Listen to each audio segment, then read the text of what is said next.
Great. Thank you so much. So I'm not even a biologist, I'm a chemist, so I'm really out of place, I guess. But indeed, this early funding is really invaluable for getting projects started. And what I'm going to tell you about today probably will start off sounding like science fiction, which means it's high risk, but hopefully I'll show you the data we've collected that validates some of our strategies, and I hope you believe it's like we do. This is going to pave a new way to think about cancer diagnosis and treatment.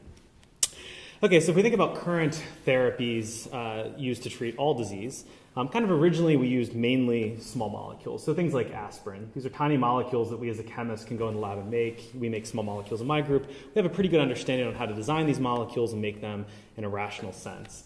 But kind of the forefront, the vanguard of current therapeutics, especially in cancer biology, but really in all of human medicine, are so-called biologics. These are larger biomolecules, things like the first example of this was insulin. You can synthesize insulin in the laboratory or isolate it from natural sources and inject it into patients as a treatment for diabetes. This is the first example of kind of a larger biological molecule being applied as a therapeutic. There are other growth factors now used therapeutically as injectable drugs, and kind of the most important class of biomolecules used as therapies today are monoclonal antibodies. And these are large proteins. They're a component of the immune system, and basically what they do is they selectively bind to a target and sequester it. So about 20% of all current therapies are so-called biologics, these mainly protein-based molecules, and for cancer that percentage is even higher.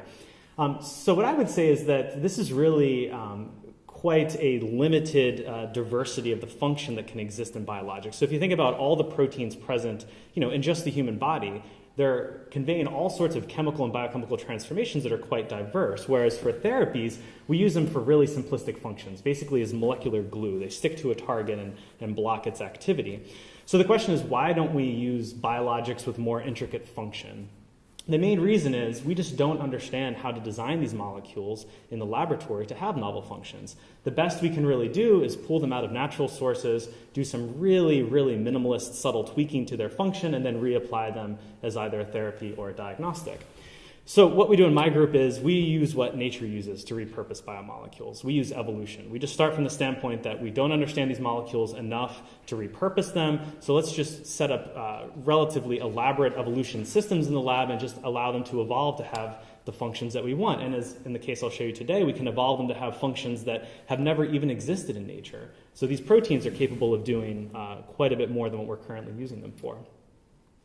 Okay, so the project I'm going to tell you about today, really in a broad sense, is about developing a new strategy to encode molecular information inside of a cell into nucleic acids.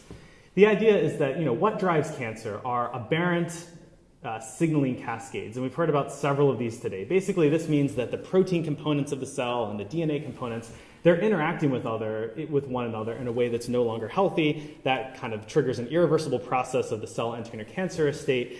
And many of the therapies that are most exciting today are based on perturbing these interactions between these signaling cascades. So our approach is to develop a new set of reagents that can enter a cell, measure a specific cell signaling event, and encode that information into a defined sequence of RNA inside of that cell.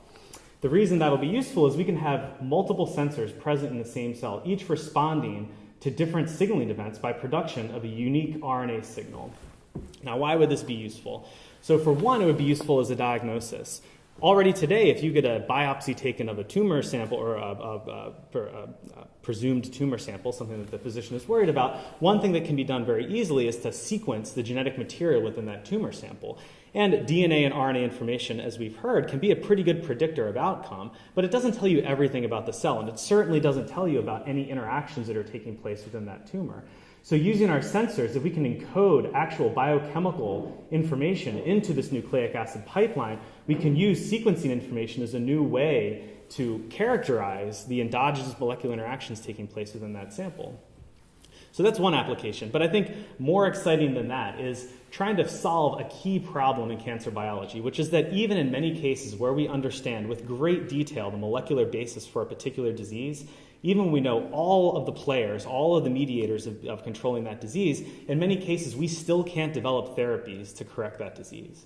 So understanding the tumor is not enough to actually develop therapies. And I, as a chemist, know better than anyone else that you can synthesize a great molecule in the lab, go through 5 years of work, and end up hitting a roadblock that you never would have anticipated. So what we're trying to do in this project is kind of flip that paradigm in a new direction and ask the question, can we use measured information about the cancer cell to actually create a therapy? So bypass the need to actually intervene in the process and use actual measurements as a way to drive therapeutics. So how would this work? Because our molecular sensors encode information in RNA, we can use that RNA to repurpose the cell, reprogram the cell, or drive cell fate changes. So what if we have an engineered gene circuit that can enter various cell types within the body, express several of these sensors, measure the different signaling parameters we designed into it, decide if that is a healthy cell or a cancerous cell based off of those aberrant signaling cascades, and only trigger cell death if those multidimensional signals match the other known cancerous state.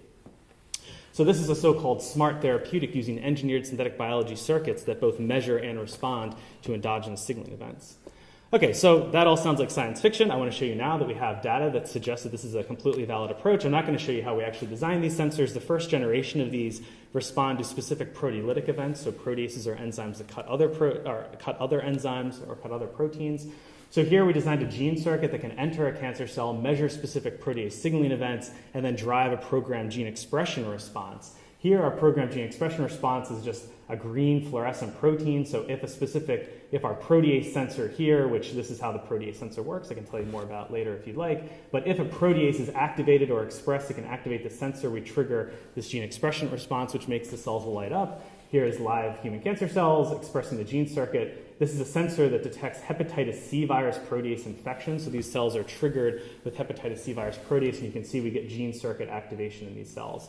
Now, we just submitted this paper for publication. We can do this in a multidimensional format, measure multiple proteases simultaneously. And what we're doing now is asking, can we link other more cancer-relevant activities into these gene circuits, things like kinases, which we heard about today, protein-protein interactions, other cell signaling cues like redox state or metal ion concentrations, link these into these gene circuits so they can both sense and respond to these activities in live cells.